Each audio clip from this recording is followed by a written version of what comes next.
안녕하십니까. 황태순 TV의 황태순입니다.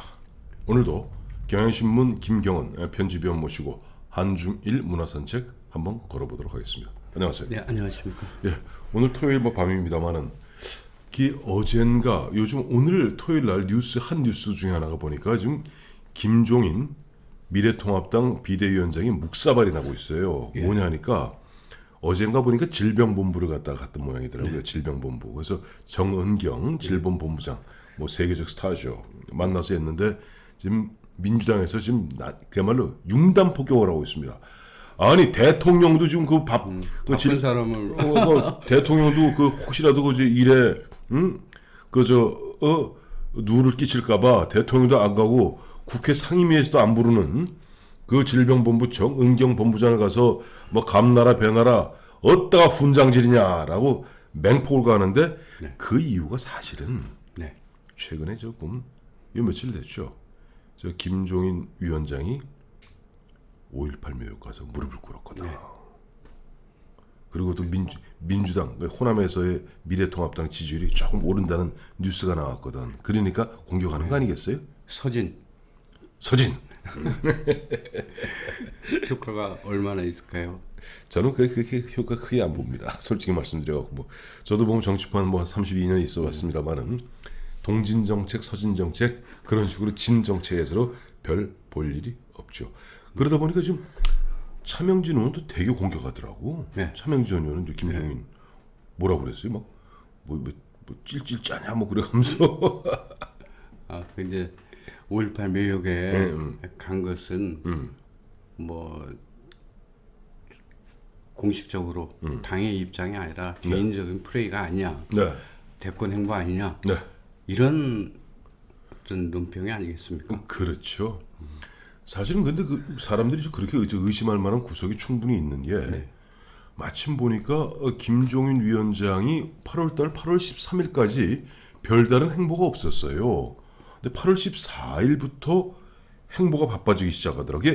기억하시겠습니다만 8월 14일 날 그때 8월 13일부터 보면은 뭐 여러 여론조사에서 민주당 후보보다는 야당 후보를 대통령 후보를 네. 뽑겠다는 게 앞서 나가기 시작했고 네. 문재인 대통령 지지율이 40% 밑으로 떨어지고 그 분위기에서 8월 14일 날 뜬금없이 지금 코로나 뭐 비상 걸리고 이러는 판인데 가락동 농수산시장을 갔어요. 그 이튿날 광주 내려가서 이제 광주 내려가기 전에 또 누굽니까 김대중 대통령 그 10일죽인가 거기 갔다가 광주 내려갔잖아요. 그러다 보니까 이 양반 김종인 위원장 이거 대권 항복하고 있다.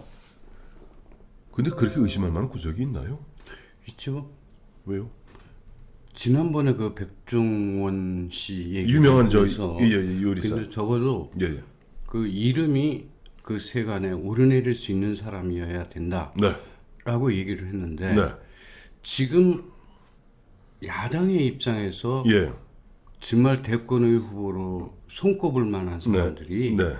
없죠. 없나요? 뭐 원희룡. 네. 그다음에 누구 이거 일단 다 내보자고. 원희룡, 홍준표, 유승민 그러니까 안철수 네. 다 내보자고. 네. 뭐 오세훈, 네. 김태호. 다 이름을 대자면 될 수 있지만 네. 글쎄요. 그래. 그래서 지금 김종인 위원장의 무릎 꿇기가 세간의 화제가 되고 있는데 우리에게 무릎 꿇기는 좀 생소한 것 아니지 않습니까? 예, 당연하죠. 네. 우리는 원래 좌식 문화를 온돌 문화고, 예. 온돌을 쓴 좌식 문화고, 네. 또 유교 사상이 조선 500년 동안 몇 년이 이어왔기 때문에 네네. 윗사람을 대할 때 네. 무릎 꿇고 앉는 것이 네. 스스로를 낮추고 네. 또 상대를 높이는 공경하는 그러면 마음의 표시죠. 네. 그게 다 염술위자라고 이제 네. 어려운 말로 그렇게 얘기를 합니다만. 그렇죠. 슬이라는 게 이제 무릎이죠. 예, 무릎을 슬할 때 무릎. 예. 그러던 것이 네. 이제 서구 문명이라든가 이런 것들이 네. 이렇게 급격히 들어오면서 또 이 무릎 꿇는다는 자세 자체가 네. 신체 자체를 좀 부자연스럽게 굉장히 안 좋습니다. 자체는 힘들게 하고 그래요. 무릎 건강에는 말할 것도 없고 그러니까요. 그렇게 된 거죠. 그래요. 그 이제 보면 이제 김종인 위원장이 이제 무릎 꿇게 하면 이제 유독 예전에 네. 독일 서독이었죠. 서독에 예. 이제 빌리 블란트 수상을 갖다가 비유해서 얘기들 하거든요. 네. 이분의 그 이야기 속에서도 네. 뭐 여러 차례 비유가 되고 네. 각 언론들도 네. 다 말씀들이 있었습니다. 네네. 근데 1970년인가요? 빌리 브란트가 이제 폴란드 갔죠. 폴란드 바르샤바에 네. 게이리에 가가지고 예, 예. 유대인 추모비에 무릎을 꿇고 예, 예. 사죄를 했습니다. 그렇죠. 더군다나 그날은 비가 내리던 비가 날이었습니다. 추적추적 내리는 날 맞아요. 그러니까 각 언론이나 뭐 또 그런 것을 정치적 행위로 본 네. 사람들은 네. 정치적 쇼다, 보여주기다라고 비난을 했습니다. 근데 빌리 블란트는 그때 네.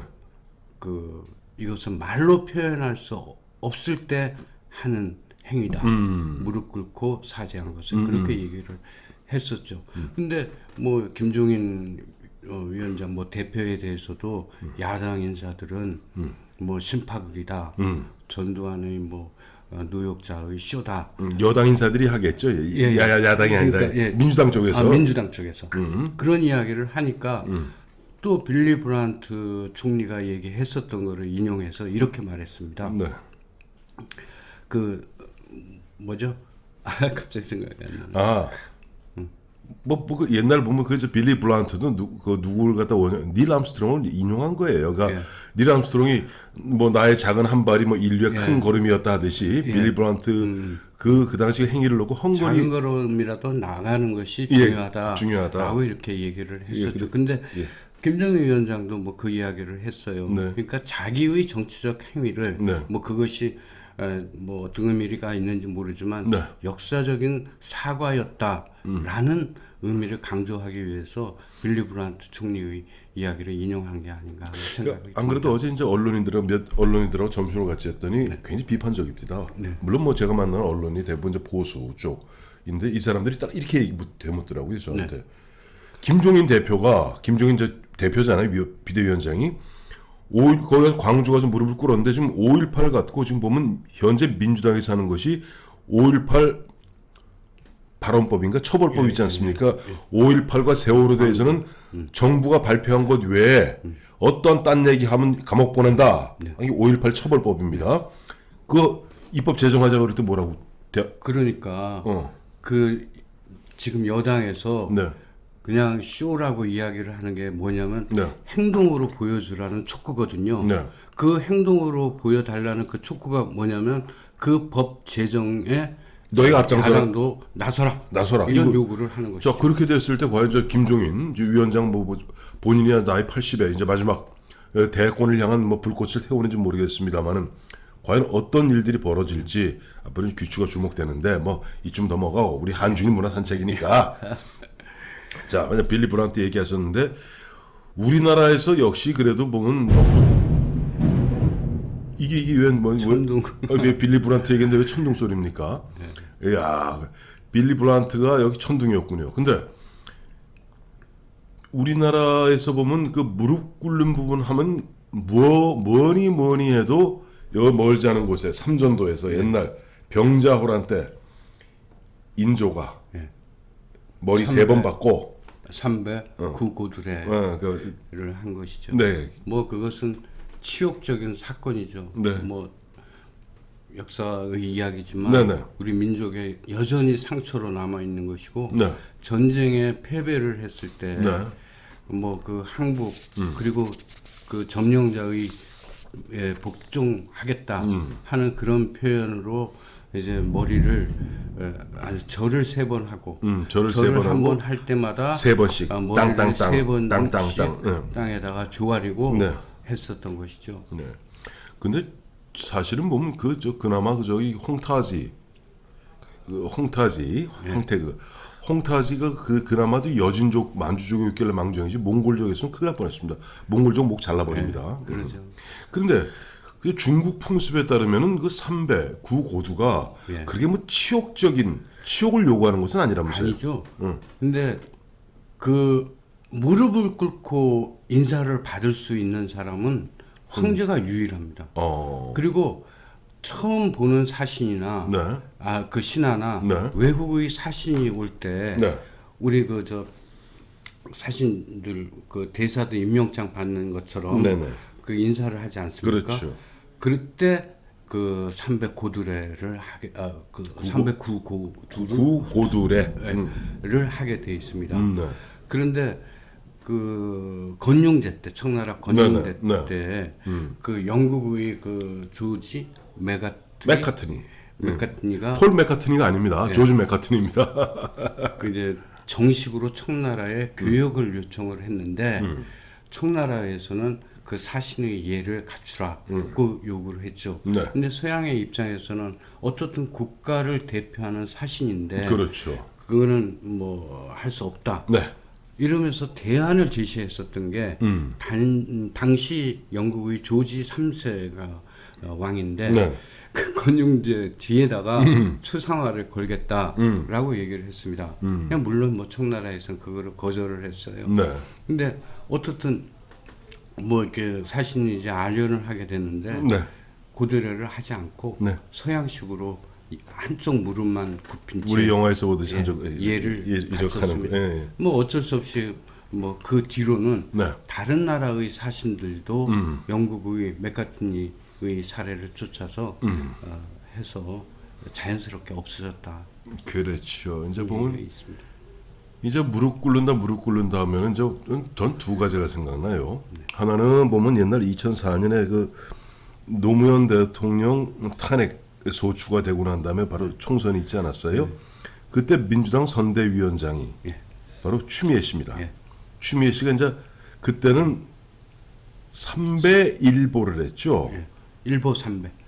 3보 1배지. 세 번 걷고 한 번 절을 가다 무릎 꿇고 절을 해갖고 그래서 지금 보면 무릎이 다 나갔다는 말이 있고 또 하나는 이제 보면은 좀 가슴 아픈 얘기입니다만 지난해던가요. 그 화곡동인가 강서구 그 장애인 마을 그거 보면 못 들어오게 하니까 그 부모들이 무릎 꿇었던 적이 있잖아요.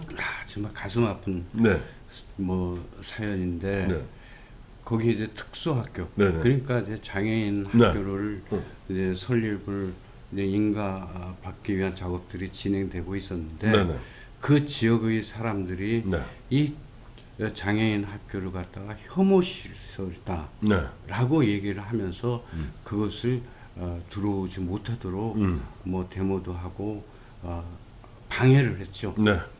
그러니까 이 장애인 그 학부형들이 무릎을 꿇고 우리 아이들도 똑같이 교육받을 수 있도록 해달라라고 무릎을 꿇고 애원을 했었던 일입니다.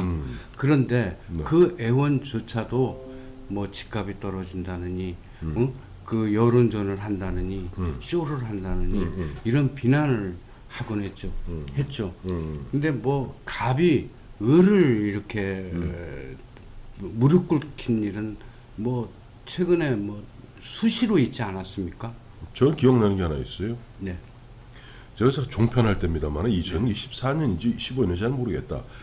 그 조현아 씨,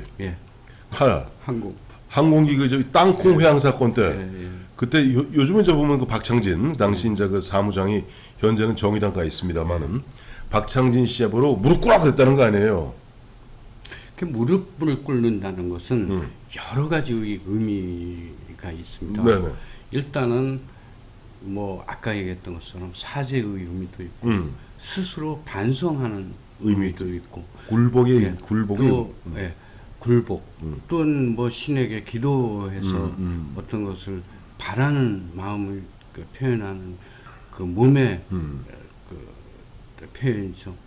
뭐 여러 가지가 있겠습니다만 적어도 이제 당하는 입장에서 그것은 인간적인 어떤 모멸감을 받게 됩니다. 갑이 의 상태에서 대적했던 그런 행위들이. 그랬을 때 그들이 느끼는 그것은 뭐냐면 치욕을 서력하려고 합니다. 되갚으려고 하는 거죠. 그렇겠죠. 그러면 사회는 더 격박해지고 더 그 공동체가 깨지게 되는 이런 사례들이 있는 거죠. 그러니까 적어도 그 관용이라는 차원에서 어떤 강요 이런 무릎 꿇음의 강요는 더 이상 없었으면 하는 바람입니다. 근데 지난번에 한번 언젠가 말씀하셨습니다만 일본 사람들은 갖다가 탁 다리 이렇게 예, 뒤 그걸 발바닥 세이자라고.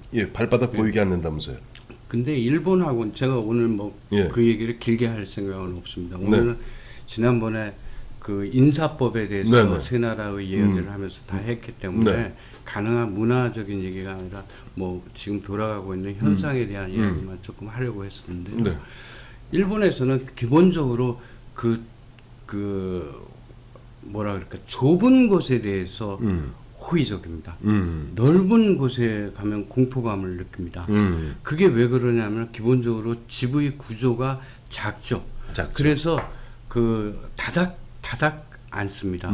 다닥 앉는데 편리한 방법 중에 하나가 무릎을 꿇고 앉는 것입니다. 그 다도의 행태에서도 무릎을 꿇고 다닥 앉는 것은 가장 그게 도에 가깝게 가는 것이다 라고 이야기를 합니다.